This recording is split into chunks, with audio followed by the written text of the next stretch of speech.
పొలిటెంట్ health ప్రేక్షకులందరికీ శివరాత్రి శుభాకాంక్షలు. ఈ రోజు మనతో పాటు ఉన్నారు డాక్టర్ శ్రీలత గారు, చీఫ్ క్లినికల్ డైటీషియన్. వారిని అడిగి శివరాత్రికి ఎలా ఉపవాసం ఉండాలో తెలుసుకుందాం. నమస్తే డాక్టర్. నమస్తే అండి. సో శివరాత్రికి అందరూ జాగారం చేస్తే ఎంత ముఖ్యమో ఉపవాసం కూడా అంతే ముఖ్యం. సో ఇప్పుడున్న సిచ్యువేషన్లో మామూలుగా అయితే ముందైతే ఈజీగా ఉండేవాళ్ళు, కానీ ఇప్పుడున్న సిచ్యువేషన్లో వర్క్ కల్చర్ బాగా పెరిగింది కాబట్టి వర్క్ చేస్తూ ఉపవాసం ఉండటం అనేది కొంచెం కష్టం. సో ఇలాంటి టైంలో అసలు ఎలాంటి డైట్ తీసుకోవాలి ఉపవాసం చేసేవాళ్ళు? సో మనము ఉపవాసం అనేది చాలా ఇంపార్టెంట్ మనకి. సో మనం అది ఇంట్లో ఉన్న బయటకు వెళ్ళినా కూడా మనకి తెలుగులో లంకనం పరమ ఔషధం అంటారు. సో అది చాలా ఇంపార్టెంట్.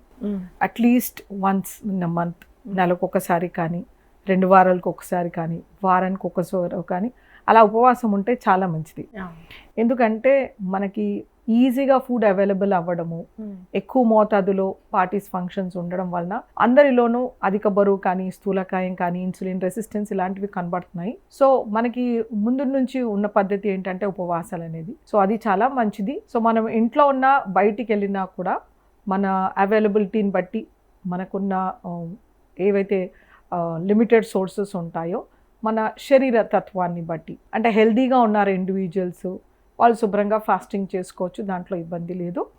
సో ఏవైనా బ్లడ్ ప్రెషర్స్ హై ఉండడం కానీ, లేదు డయాబెటీస్ ఉండడం కానీ, గ్యాస్ట్రోఇసోఫేజియల్ రిఫ్లక్స్ ఉండడం కానీ, హైపర్ యాసిడిటీ ఉండడం కానీ, ఇలాంటి వాళ్ళు కొంచెం జాగ్రత్తగా ఉండాలి. యంగ్స్టర్స్, అలవాటు ఉన్న వాళ్ళు ఖచ్చితంగా రోజంతా ఉపవాసం ఉండొచ్చు, అది ఏమి ఇబ్బంది ఉండదు. ఎలాగైనా మనకి ఉపవాసంలో ఒక 2-3 వేరియేషన్స్లో ఉంటాయి. మనము ఏమీ తీసుకోకుండా వితౌట్ వాటర్, ఖచ్చితంగా వితౌట్ వాటర్ పూజ అయ్యేంతవరకు ఏది తీసుకోకుండా ఉంటారు. సో అలా చేసుకోగలిగితే వెల్ అండ్ గుడ్. లేకపోతే మనము ఫ్రూట్స్ కానీ, మిల్క్ కానీ తీసుకోవచ్చు, వాటర్ కూడా తీసుకోవచ్చు. ఇలాంటి పద్ధతి వర్కింగ్ విమెన్ కానీ, మెన్ కానీ తీసుకోవచ్చు. లేకపోతే పార్షియల్ ఫాస్టింగ్, అంటే మనము ఏదైనా లంచ్ తీసుకోవడం కానీ, లేకపోతే లైట్ బ్రేక్ఫాస్ట్ కానీ, అట్లా ఫ్రూట్స్ కిందకి కానీ ఏదైనా తీసుకోవచ్చు. సో మనం ఫాస్టింగ్ చేయడం వలన మనకి రిలీజియస్ బెనిఫిట్స్ ఉంటాయి, హెల్త్ బెనిఫిట్స్ కూడా చాలా ఉంటాయి. ఓకే. సో మనం ఫాస్ట్ చేసినప్పుడు బాడీలో ఫ్యాట్ మొబిలైజ్ అవుతుంది, హెల్దీ ఇండివిజువల్స్ ఫ్యాట్ మొబిలైజ్ అవుతుంది అంట. అదే సిక్గా ఉండే పేషెంట్స్ కానీ వాళ్ళు ఫాస్ట్ చేసినప్పుడు వాళ్ళ ప్రోటీన్ బ్రేక్ అవుతుంది, కండరాలు కరుగుతాయి అనమాట. సో మనలాంటి వాళ్ళకి ఫాస్టింగ్ అనేది చాలా మంచిది. ఒకవేళ డయాబెటీస్ ఉన్నది వాళ్ళకి, సో డయాబెటీస్ ఉన్న వాళ్ళకి షుగర్స్ డౌన్ అయ్యే ఛాన్స్ ఉంటుంది. సో వాళ్ళు రాత్రి తీసుకునే మీల్లో ఫైబర్ ఉండేలాగా చూసుకోవాలి.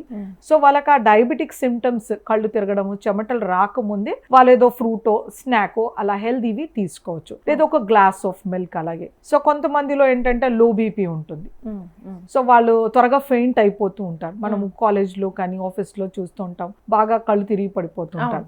సో వాళ్ళకి హైడ్రేషన్ సరిగ్గా లేకపోవడం వలన, లేకపోతే సరి అయిన సాల్ట్స్ శరీరంలో లేకపోవచ్చు ఉండొచ్చు. అలాంటి వాళ్ళకి మజ్జిగ కానీ, లేకపోతే పాలు కానీ, లేకపోతే కొబ్బరి బొండం కానీ ఏవైనా బెవరేజెస్ ఇవ్వచ్చు. ఇంకా ఎవరైతే గర్భిణీలు ఉంటారో, ప్రెగ్నెంట్ విమెన్, ఇలాంటి వాళ్ళు ఫాస్టింగ్ చేయకపోతే మంచిది. ఒకవేళ చెయ్యాలనుకుంటే కనుక 11-12 వరకు చేస్తే చాలు, అంతకన్నా మించి చేయకూడదు. ఇంకా రిఫ్లక్స్, యాసిడిటీ ఉండేవాళ్ళు కొంచెము వాళ్ళు కొబ్బరి బొండం అలా మధ్యలో 11-12 తీసుకోవచ్చు. వాళ్ళ సిమ్టమ్స్ ఏవైనా స్టార్ట్ అవ్వక ముందు తీసుకుంటే మంచిది. సో అలా వాళ్ళు ఈవినింగ్ వరకు ఒక 2-3 గ్లాసులు కొబ్బరి బొండం తీసుకుంటూ ఉంటే సరిపోతుంది. లేదా ఒక అరటి పండుగ ఎటువంటి దోషం ఉండదు. నేను చెప్పినట్టు మనం ఎలాంటి ఫాస్టింగ్ డిసైడ్ అయ్యామనేది ఇంపార్టెంట్. సో మనకు ఉన్న ఫీజిబిలిటీని బట్టి, మన ఉన్న ప్రాబ్లమ్స్ని బట్టి. So working women or men వాళ్ళకి చాలా హైపర్ యాక్టివిటీ ఉంటుంది, ఫీల్డ్ వర్క్ ఉంటుంది, అటు ఇటు తిరిగే వాళ్ళు ఉంటారు. వాళ్ళకి ఫ్యాట్ కరిగి వాళ్ళకి ఎనర్జీ వస్తుంది, ఇబ్బంది ఉండదు. బట్ వాళ్ళు కళ్ళు తిరగడం, నీరసమైనప్పుడు వాళ్ళొక చోట కూర్చుని కొంచెం కొబ్బరి బొండం కానీ, మజ్జిగ కానీ, పాలు కానీ ఇలాంటివి ఏమైనా తీసుకోవచ్చు. సో అప్పుడు వాళ్ళకి ఎలాంటి ఇల్ ఎఫెక్ట్ ఉండదు. సో ఈవినింగ్ కల్లా ఎలాగో అందరూ ఫ్రూట్స్, పాలు తీసుకుంటారు కాబట్టి ఈ శరీరాన్ని ఒక డిటాక్సిఫైయింగ్ మోడ్లోకి తీసుకెళ్ళడానికి ఫాస్టింగ్ అనేది చాలా మంచిది. మామూలుగా అందరూ చెప్పేది ఏంటంటే ఉపవాసం ఉన్నప్పుడు ఉడకబెట్టిన ఆహారాన్ని తీసుకోకుండా మీరు చెప్పినట్టు పాలు, పళ్ళు ఇవన్నీ తీసుకోవాలి అని అంటున్నారు. ఒక్కొక్క బాడీకి ఒక్కొక్కటి సెట్ అవుతుంది.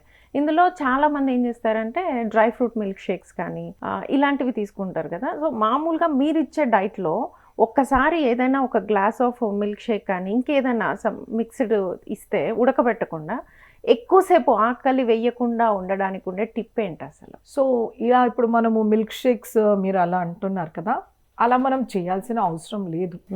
మనకి ఫాస్టింగ్ అనేది ఒక శరీరాన్ని ఒక మంచి ఆటోఫేజీ మోడ్లోకి తీసుకెళ్ళడానికి, మన బాడీ ఫ్యాట్ని బర్న్ చేయడానికి, మనం ఏదో ఒకటి తింటూ ఉంటే పొట్ట ఉబ్బడము, త్రేనుపులు రావడం, కింద నుంచి గ్యాస్ రావడం ఏదో ఒకటి అవుతుంది. మనకి దేవుడి పైన చిత్తం ఉండదు. సో ఓవరాల్గా మనకి డివైనిటీ ఉండాలి, దేవుడితో అసోసియేషన్ ఉండాలి అని పొట్టని కాస్త మనం ఏమి ఫుడ్ ఇవ్వకుండా మనము చిత్తం దేవుడి పైన పెట్టి అలా మనము అన్ని మంత్రాలు చదవడం కానీ ఇంటెన్షన్ అలా ఉంటుందన్నమాట.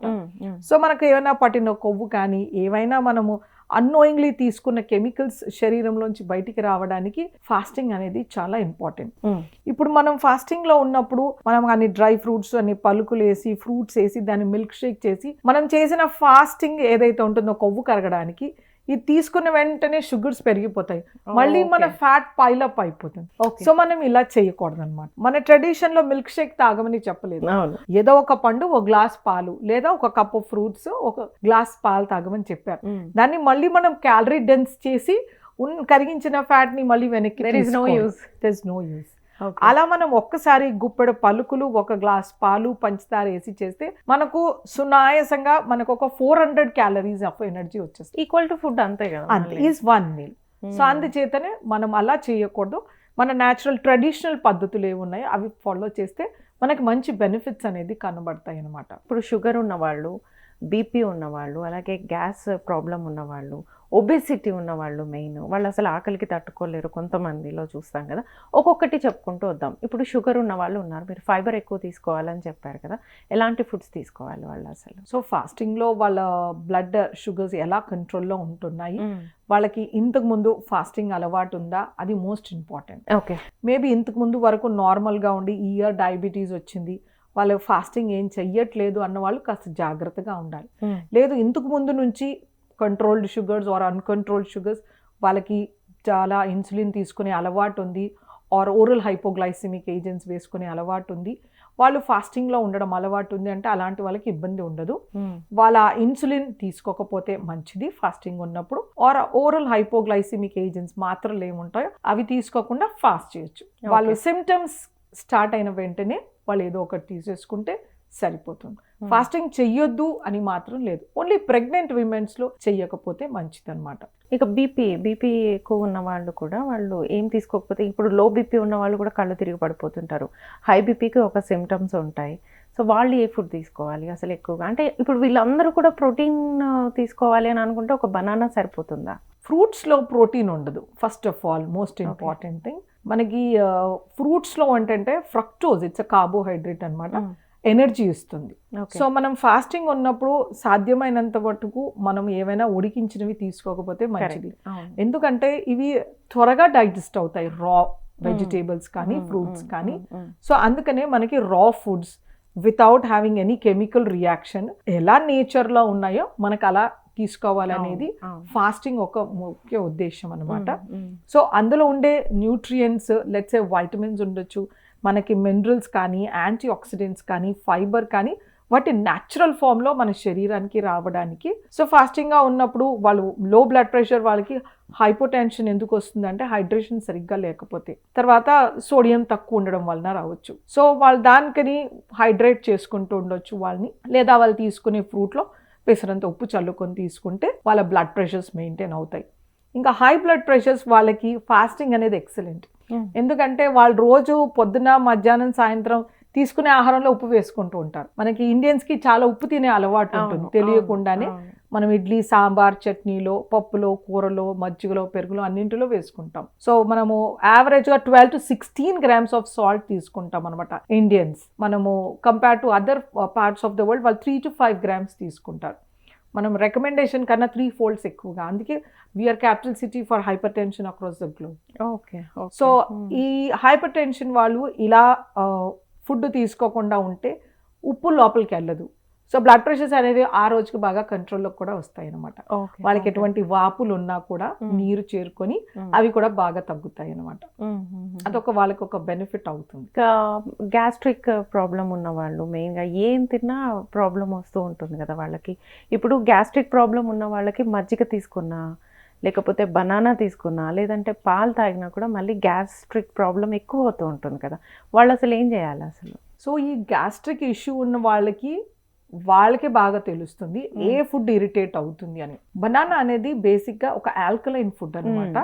ఇది యాసిడ్ ని సప్రెస్ చేస్తుంది, ఒక ఆల్కలైన్ ఎన్విరాన్మెంట్ క్రియేట్ చేస్తుంది. And it is very good for the reflux కానీ హైపర్ యాసిడిటీకి. ఒకవేళ ఎవరికైనా అది పడట్లేదు అని అంటే they can avoid it. But 99.9% అందరూ టాలరేట్ చేస్తారు. అలాగే మజ్జిగ అనేది ఫ్రెష్ గా ఉండి వితౌట్ సింథటిక్ ఫార్ములేషన్, న్యాచురల్ గా పెరుగు ఉంది అంటే పల్సటి మజ్జిగ అందరికి చాలా మంచిది. అది చాలా పులిసిపోయింది, రెఫ్రిజిరేటర్ లో పెట్టారు, అలాంటి వాటితో రిఫ్లక్స్ ఖచ్చితంగా వస్తుంది, యాసిడిటీ కూడా పెరుగుతుంది అనమాట.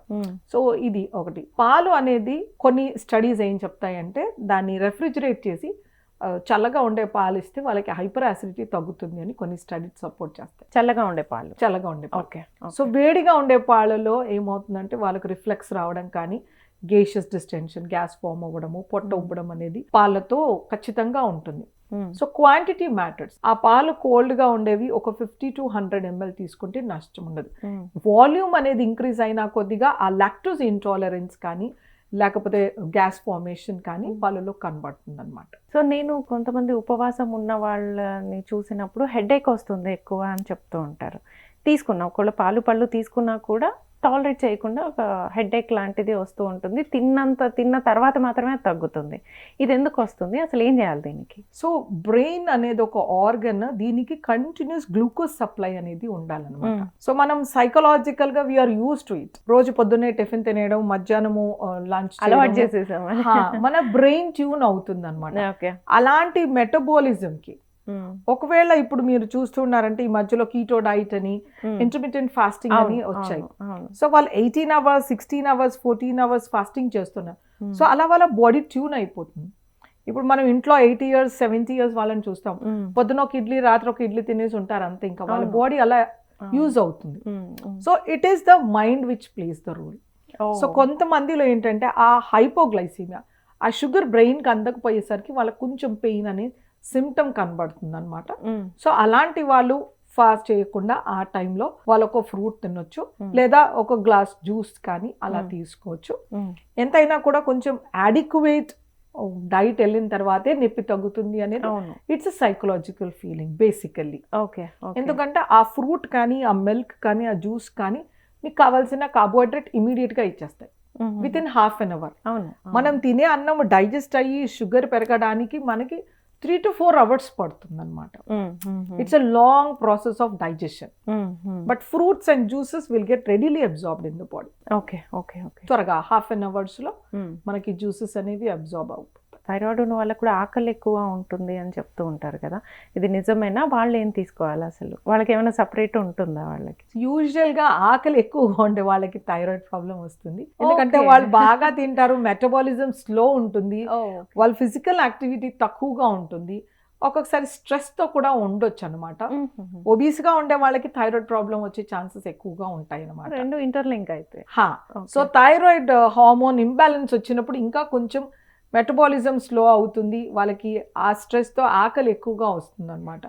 సో వాళ్ళు ఇట్ ఈస్ ఇంటర్లింక్డ్ అంటే పుట్ ఆన్ వెయిట్. అదే హైపర్ థైరాయిడిజం లో they tend to lose weight. The metabolism is 2 types ఉన్నాయి. సో అలా అనమాట. సో బేసిక్ గా it is a mind which plays the role. మనము you should try to understand what exactly is happening. మనం కొంచెం దాన్ని tune చేసుకుంటూ ఉండాలి. సో హైపోథైరాయిడిజంకి ఫాస్టింగ్కి you don't need to worry about it.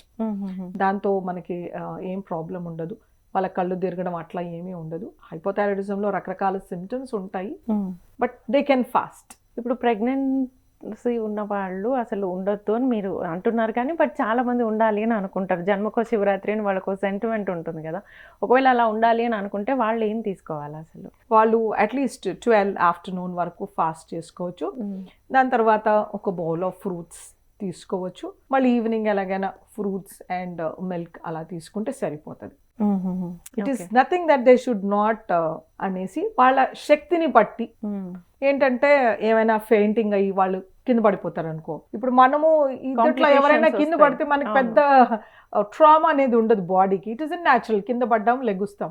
But she can hurt our baby. అవును, కళ్ళు తిరిగి పడిపోయినప్పుడు బేబీకి దెబ్బ తాకొచ్చు. సో అలా రిస్క్ అవ్వకుండా, this high risk for spot bot అయిపోవచ్చు, ఏదైనా ట్రామా టు ద బేబీ, అట్లా అనేసి వాళ్ళు రిస్క్ తీసుకోకూడదు అని it's a preventive measure. Okay. ఇప్పుడు మనం పల్లెటూరులో చూస్తే ఇర్రెస్పెక్టివ్ ఆఫ్ ది ఏజ్, వాళ్ళు 80 కానీ 90 కానీ ప్రెగ్నెన్సీ కానీ పీడియాట్రిక్ కానీ ప్రతి ఒక్కరూ ఫాస్టింగ్ ఉంటారు పల్లెటూరులో. రియాక్ట్ అవుతారు వాళ్ళు, అంటే అలసిపోరు. వాళ్ళకి అది శరీరం అలవాటు అయిపోతుంది. వాళ్ళకి భక్తి శ్రద్ధ ఎక్కువగా ఉంటుంది. సో ఈ మధ్య ఆల్కలైన్ వాటర్ అని చెప్తున్నారు కదా, వాటర్లో చియా సీడ్స్ ఏవో వేసి, అది ఎందుకండి? అంటే బాడీ మెటబాలిజం కోసమా? ఎందుకు ఆల్కలైన్ వాటర్ తీసుకుంటారు? దేనికి అది? అంటే మనము ఇప్పుడు ఎక్కువ స్ట్రెస్ తోటి, తర్వాత మనం తీసుకునే రకరకాల కెమికల్స్, ప్రాసెస్ ఫుడ్స్తో బాడీలో యాసిడిటీ ఎక్కువ అవుతుంది అనమాట. యాసిడిటీ ఎక్కువ అయినప్పుడు బాడీలో ఇన్ఫ్లమేషన్ అనేది వస్తుంది. సో ఇన్ఫ్లమేషన్ వచ్చినప్పుడు మనకి హైపర్ టెన్షన్ కానీ, డయాబెటీస్ రావచ్చు, స్ట్రోక్ రావచ్చు, కొరోనరీ ఆర్టరీ డిజీజ్ రావచ్చు అనమాట. సో బాడీని ఎప్పుడే కానీ ఆల్కలైన్ మోడ్లో ఉంచుకుంటే మంచిది అనమాట. ఓకే. సో అందుచేతనే మనము స్ట్రైట్ అవే ఆల్కలైన్ ఫుడ్ తినడం వలన మనకి ఎలాగైనా బాడీ మెటబాలిజం అనేది ఉంటుంది, అది కోపప్ అయిపోతుంది. సో అలా చెయ్యలేక ఈ మధ్యకాలంలో ఏంటో కూరగాయల ముక్కలు, పళ్ళ ముక్కలన్నీ నీళ్ళల్లో వేసి తాగుతున్నారు. సరే, అట్లీస్ట్ అలా కూడా చేస్తున్నారు, that is well and good. అలా తినడానికి ఇష్టం లేనప్పుడు they are trying to do something good. That is also a very good way. Okay doctor, ఇప్పుడు ఉపవాసం అనేది మామూలుగా అయితే దేవుడికి పూజ చేసిన తర్వాత కొంతమంది మీరు అన్నట్లుగా సాయంత్రం ఉపవాసం తీర్చుకుంటారు. ఈ శివరాత్రికి ఏంటంటే ఈ జాగారం చేసిన నెక్స్ట్ డే వరకు ఏం తీసుకోకుండా ఉంటారు కదా, అలాంటి వాళ్ళు ఎలా క్లోజ్ చేయాలి అసలు ఉపవాసాన్ని? ఏం తీసుకోవాలి ఫస్ట్? సో మన నెక్స్ట్ డే ఇమీడియట్గా మనకి తెలంగాణలో అయితే ఖజూర్ ఇస్తారు, ఖజూరం పండు ఉంటుంది కదా. సో అది ఇమీడియట్గా బ్లడ్కి గ్లూకోజ్ సప్లై చేస్తుంది అనమాట. సో అదొక సేఫ్ మెథడ్. కొంతమంది తీర్థం తీసుకోవడం కానీ, కొంచెం ఖర్జూరం కానీ మనకి శివుడికి ప్రసాదం ఆఫర్ చేస్తారు రకరకాల వెరైటీస్లో. సో ఒకేసారి దాన్ని పైన ఇండల్జ్ అవ్వకుండా, ఎక్కువ క్వాంటిటీలో అన్ని తీసుకోకుండా, ఒక డ్రై ఫ్రూట్ చెప్పినట్టు ఖర్జూరం పండు, కొన్ని ఫ్రూట్ ఆర్ బనానా అలా తీసుకుని ఏదైనా ప్రసాదం లైట్గా తీసుకుని ఒక 2-3 అవర్స్ అయిన తర్వాత ప్రాపర్ మీల్ లంచ్ తీసుకోవచ్చు. ఎందుకంటే నిన్నంతా ఫాస్ట్ చేసినప్పుడు ఒకేసారి ఎక్కువ క్వాంటిటీలో తీసుకోకూడదు, అది డీలే డైజెషన్ అవుతుంది అనమాట. సో ఆ పొట్టగా రెస్ట్ ఇచ్చిన దానికి కొంచెం అర్థం ఉండాలంటే కొంచెం స్లైట్గా స్నాక్ లాగా తీసుకుంటే చాలా మంచిది. ఫాలోడ్ బై మా నార్మల్ లంచ్ అండ్ డిన్నర్ అలా తీసుకోవచ్చు. సో ఇలా డిప్రైవ్ చేసినందుకు కొంచెం నీరసము, అలసట, కాళ్ళ నొప్పి అలా ఉంటుంది. So that is okay. So చూసారు కదండి, ఇది శ్రీలత గారు ఇచ్చినటువంటి సలహాలు. ఉపవాసానికి సంబంధించి ఎలాంటి హెల్త్ ఇష్యూస్ ఉన్నా ఇలాంటి ఉపవాసం ఉండి మీరు జాగ్రత్తగా ఆరోగ్యాన్ని కాపాడుకొని ఈ శివరాత్రిని జరుపుకోండి. నమస్కారం.